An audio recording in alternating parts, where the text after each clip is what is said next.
नमस्कार दोस्तों, मैं हूं आपका दोस्त संजय कुमार वर्मा। दोस्तों, रक्षाबंधन का त्यौहार श्रावण मास की पूर्णिमा को मनाया जाता है। और आखिर क्यों मनाया जाता है और इसके पीछे कहानी क्या है, इसके बारे में मैं आपको आज बताऊंगा। दोस्तों, बहनें जो है अपनी भाइयों की कलाई पर राखी बांधती हैं, तो इसमें कुछ पौराणिक कथाएं भी हैं, उनको मैं आपको बताता हूँ। भविष्य पुराण, पुराणों की संख्या 18 है, उसमें से एक पुराण है भविष्य पुराण। भविष्य पुराण के अनुसार राजा इंद्र और राक्षसों के बीच युद्ध हो रहा था, और ये युद्ध 12 वर्षों तक चला था, और युद्ध बहुत भयानक हुआ था। इस युद्ध में इंद्र की हार हो रही थी, तो उनकी पत्नी बहुत चिंतित हुई, इंद्राणी जी। तो इंद्राणी जो है अपने गुरु के पास गई। उनके गुरु का नाम था बृहस्पति। बृहस्पति जी से पूछा कि इसका उपाय बताइए कि हमारी हार हो रही है।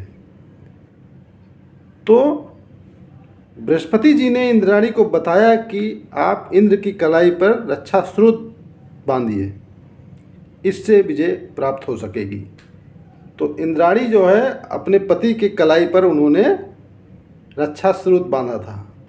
इससे राक्षसों की पराजय हुई थी और इंद्र की विजय हुई थी। तो एक तो कथा ये हो गई, लेकिन इसमें क्या है, पत्नी ने पति की कलाई पर राखी बांधा था। लेकिन तो एक तो तभी से मतलब शुरुआत हो गई कि रक्षा, जिसके कलाई पर राखी बांधी जाए, रक्षा बांधा जाए, उसकी रक्षा हो सकेगी। फिर दूसरा कारण ये है, महाभारत काल से भगवान श्री कृष्ण से जुड़ी हुई है। जब शिशुपाल का वध कर दिया था भगवान श्री कृष्ण ने, किससे किया था? सुदर्शन चक्र से। तो वो सुदर्शन चक्र जो घूम रहा था, तो उंगली उनकी घूमने की वजह से उनकी उंगली कट गई थी, उसमें रक्त निकल रहा था।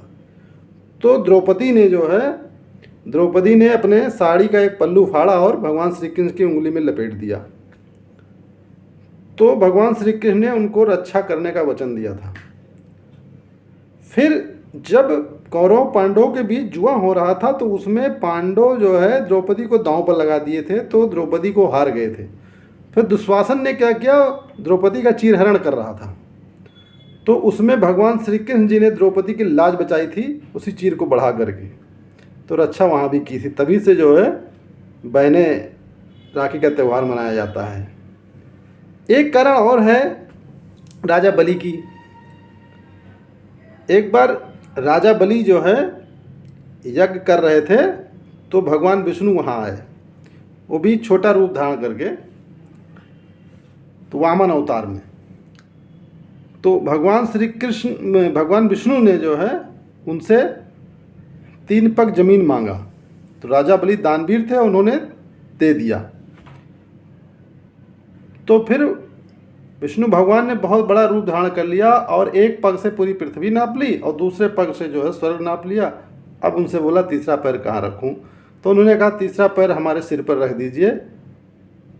तो इससे भगवान विष्णु बहुत प्रसन्न हुए और राजा बलि से कहा कुछ मांग लो। तो उन्होंने कहा प्रभु आप हमारे साथ रहिए, यही मैं चाहता हूँ। तो भगवान विष्णु जो है उनके द्वारपाल बन गए और उनके पास रहने लगे। तो माता लक्ष्मी बहुत चिंतित हुई और उन्होंने नारद जी से पूछा कि हमारे स्वामी कहाँ हैं? उन्होंने बताया कि वो तो वहाँ राजा बलि के पास द्वारपाल हैं। तो माता लक्ष्मी जो है एक साधारण महिला बन करके गई और उनसे मांगने लगी। तो उन्होंने कहा कि मेरा कोई भाई नहीं है, मुझे भाई चाहिए। तो बलि ने कहा कि मुझे भी भाई बना लो। तो उनके कलाई पर उन्होंने उस समय राखी बांधी थी। उसके बाद कहा कि कुछ मांग लो, आप क्या चाहती हैं? तो उन्होंने कहा कि मैं इनको चाहती हूँ, विष्णु को। तो उन्होंने कहा ठीक है, ले लो। और तभी से जो है ये जो है, तभी कभी कभी देखो पुरोहित लोग जो है अपने यजमानों को भी राखी रक्षा बांधते हैं, और वो मंत्र पढ़ते हैं, एन बद्धो बलि राजा दान वेद्रो महाबल्या तेन त्वाम भी बंधनामि रक्षा माचले माचल। तो ये मंत्र है। और एक कहावत, एक इतिहास में भी मिलता है कि एक कर्णवती रानी थी, जो उनके राज्य पर एक राजा ने आक्रमण किया तो उन्होंने हुमायूं की कलाई पर राखी बांधी थी, तो हुमायूं ने उन्हें रक्षा करने का वचन दिया था। तो जब उनके राज्य पर संकट आया तो हुमायूं ने भी उनकी रक्षा की थी, उनके राज्य की रक्षा की थी। तो इस कारण से भी मनाया जाता है।